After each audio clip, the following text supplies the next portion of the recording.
আসসালামু আলাইকুম, সবাই কেমন আছেন? বন্ধুরা, লেদ মেশিন এখন পকেটে। কি শুনে অবাক হচ্ছেন?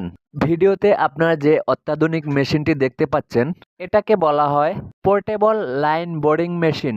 ভারী ইকুইপমেন্ট যেমন পেলোডার, এক্সকাভেটর, বেকু এর জয়েন্ট পিনের হোলগুলো যখন কাজ করতে করতে ক্ষয় হয়ে লুজ হয়ে যায়, তখন তা সহজে মেরামত করার জন্য এই মেশিনটি ব্যবহার করা হয়। চলুন দেখি এটা কিভাবে কাজ করে। প্রথমে মেশিনের লম্বা বোরিং রডটি ক্ষয় হয়ে যাওয়া হোলের ভেতরে ঢুকিয়ে দুই পাশে শক্ত করে যোগান করে আটকানো হয়।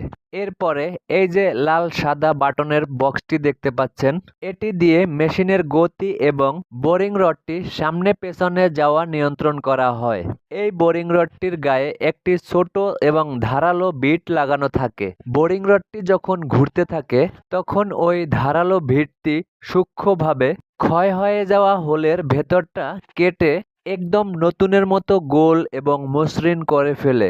আগেরকার দিনে এই কাজটি করার জন্য এই পুরো পার্টসটি খুলে লেদ ওয়ার্কশপে নিতে হতো, কিন্তু এখন এই অত্যাধুনিক প্রযুক্তির কল্যাণে সাইটে বসেই খুব সহজে এবং নিখুঁতভাবে এই ক্রিটিক্যাল মেরামতের কাজ করা সম্ভব হচ্ছে।